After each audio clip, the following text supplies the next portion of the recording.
जय ईश्वर, जय साईं दयाल, तू ही जगत का पालनहार। ओम साई राम। मित्रों, आज का ब्लॉग आप सभी लोगों के लिए विशेष लाभकारी और कल्याणकारी है, क्योंकि आज के ब्लॉग में हम आप सभी साईं भक्तों के लिए, समस्त अपने बंधु बांधवों के लिए जो उपाय लेकर के आए हैं, इस उपाय में केवल आपको साईं बावनी को एक बार पढ़ करके और अपने घर में 3 जगहों पर इस चीज़ को रख दीजिएगा और जीवन के लिए दुख दरिद्रता घर से समाप्त हो जाएगी और साईं बाबा की साक्षात कृपा होगी।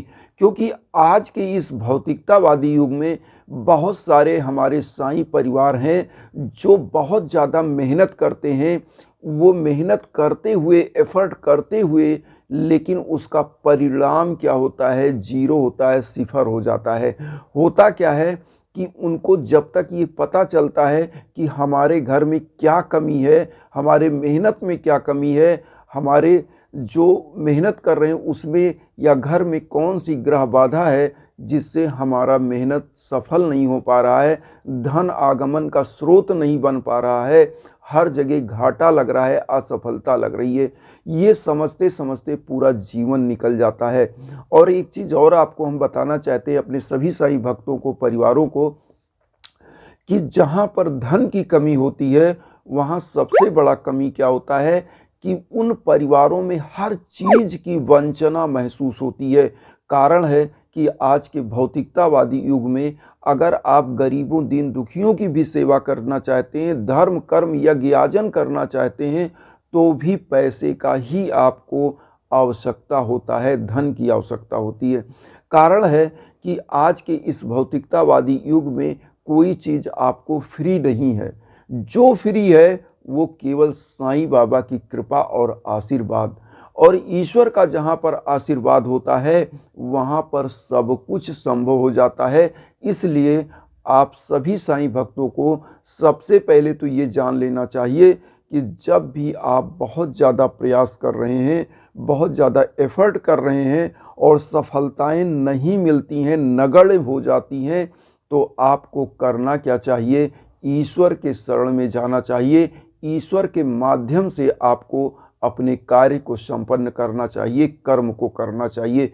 मैं यहाँ पर ये नहीं कहता कि कर्म मत करिए, कर्म प्रधान है, 99% आपका कर्म है, लेकिन 1% जो भाग्य है वो आपकी दशा और दिशा को डिसाइड करता है। क्योंकि जैसे एक ताला हो और उसकी 2 चाबियां हों, एक चाबी आपके पास और एक चाबी ईश्वर के पास, मतलब एक कर्म की चाबी है और दूसरा भाग्य की चाबी है। कर्म के चाबी से आप ताला तो खोलते हैं, लेकिन जब भाग्य की चाबी नहीं लगती है तो आपका ताला जो है वो खुलता ही नहीं है। होता क्या है कि वो ईश्वर जो 1% आपका भाग्य है, जो भाग्य की चाबी है, वो जब लगती है तो परिपूर्णता के साथ आप उस भवन में प्रवेश कर जाते हैं, उन राहों पर चलते हैं जहाँ पर साक्षात ईश्वर की कृपा होती है। आज का जो उपाय हम लेकर के आए हैं उसमें ज़्यादा समय न लेते हुए हम आप सभी साईं भक्तों से ये कहना चाहेंगे कि जैसे साईं बावनी तो आप सभी लोग जानते होंगे और आप समस्त साईं भक्त पढ़ते भी होंगे। आज हम आप सभी लोगों से जो उपाय लेकर के आए हैं, इस उपाय में सबसे पहले आपको करना क्या है, क्या क्या चीज़ लेना है। आपको सबसे पहले तो साईं बावनी की जो भी आपके पास किताब हो, या आप मोबाइल से अगर पढ़ सके साईं बावनी, गूगल पे जाके सर्च करके तो वहाँ भी ले सकते हैं, और साईं बावनी की किताब ले लीजिए।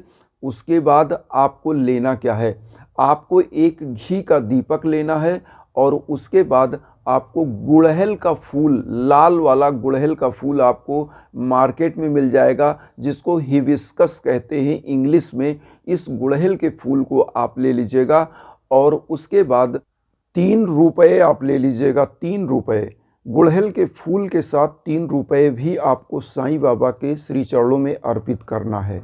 आप धूप दीप ले लीजिएगा, और साईं बाबा के सम्मुख आपको एक साईं बावनी जो है उसका एक अध्याय आपको करना रहेगा, जो हम आप सभी लोगों को बताना चाहते हैं कि साईं बावनी में जो आपको करना है वो किस प्रकार से आपको पढ़ना है। तो आप सभी साईं भक्त क्या करेंगे कि जो 3 गुड़हल का पुष्प आपने लिया है और उसके बाद 3 रुपए का जो सिक्का आपने लिया है, 1-1 रुपए का 3 सिक्का, इस सिक्के को ले लेना है और घी का दीपक आपको ले लेना है। घी का दीपक, गुड़हल का पुष्प और 3 रुपए का सिक्का।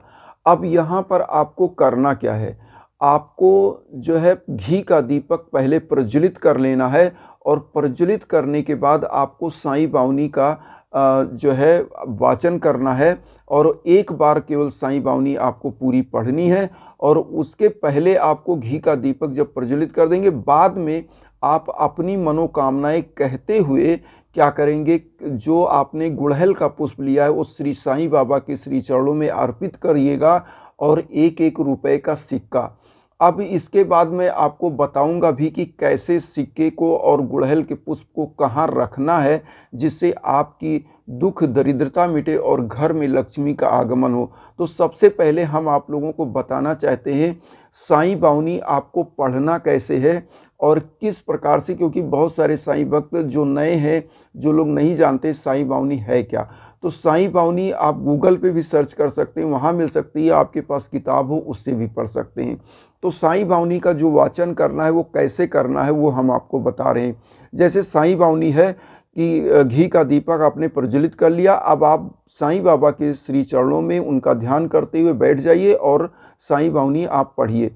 जैसे जय ईश्वर जय साईं दयाल, तू ही जगत का पालनहार, दत्त दिगंबर प्रभु अवतार, तेरे बस में सब संसार, ब्रह्माच्युत शंकर अवतार, शरणागत का प्राणन धार, दर्शन दे दो प्रभु मेरे, मिटा दो 84 फेरे, कफनी तेरी एक साया, झोली कंधे पर लटकाया, नीम तले तुम प्रकट हुए, फकीर बन के तुम आए, कलयुग में अवतार लिया, पतित पावन तुमने किया, शिरडी गांव में वास किया, लोगों का मन लुभा लिया, चिलम थी शोभा हाथों की, बंसी जैसे मोहन की, दया भरे थी आँखों में, अमृत धारा बातों में, धन्य द्वारका ओ माई, समा गए जहाँ साई, जल जाता है पाप वहाँ, बाबा की धूनी जहाँ, भूला भटका मैं अनजान, दे दो मुझको अपना वरदान।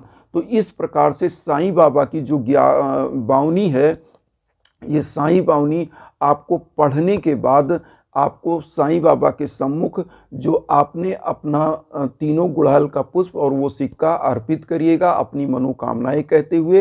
तो इस प्रकार से मैंने आपको जो सुनाया, ये पूरा तो मैं नहीं पढ़ सकता क्योंकि पूरी जो साईं बावनी है ये काफ़ी लंबी है और इस साईं बावनी को पढ़ने में कम से कम अगर आराम से आदमी पढ़ेगा तो 3 से 4 मिनट लग जाएंगे। इसलिए मैं ज़्यादा समय आपका नहीं लेना चाहता। इसी साईं बावनी को जो मैंने आपको पढ़ के सुनाया, इसको आप पढ़ लीजिए और साईं बावनी पढ़ने के बाद आपको करना क्या है, जो आपका गुड़हल का पुष्प 3 आपने लिया है इसको चढ़ा दीजिएगा और गुड़हल का पुष्प को चढ़ाने के बाद आप क्या करिएगा, इसको 3 जगहों पे घर में आपको रख देना है। और गुड़हल के पुष्प के साथ आपको करना क्या रहेगा, गुड़हल के पुष्प के साथ आप अगर 3 रुपए ले लीजिए, 1-1 रुपए का सिक्का, इस रुपए के सिक्के को ले लीजिएगा और गुड़हल के पुष्प को साईं बाबा के श्री चरणों में अर्पित करने के बाद इसको 3 जगह रखिएगा। पहला तो आपको रखना है पूजा कक्ष में, 1 रुपए का सिक्का और गुड़हल का पुष्प पड़ा रहने दीजिए, सूख जाए कुछ भी हो जाए उसको एक पीले कपड़े में बांध के रख दीजिए। दूसरा जो पीला पुष्प और 1 रुपए का सिक्का आप क्या करिएगा कि आप जो है उसको अपनी तिजोरी में रखिएगा, जहाँ पर आप पैसा रखते हैं, चाहे पॉकेट में, कहीं भी, जहाँ भी आप रखते हैं घर में। और अगर आप अपना बिजनेस चलाते हैं तो इसी उपाय को साईं बावनी को पढ़िएगा बृहस्पतिवार, और ये 7 बृहस्पतिवार का उपाय है। लेकिन सिक्का और गुड़हल का फूल पहले दिन आपको केवल सिक्का और गुड़हल का पुष्प चढ़ाना है, बाद में आपको केवल और केवल गुड़हल का पुष्प ही अर्पित करना रहेगा 7 बृहस्पतिवार। और सातों बृहस्पतिवार का जो गुड़हल का पुष्प है 7 पुष्प, मतलब आपको 21 पुष्प चढ़ाना रहेगा सातों दिन मिला के।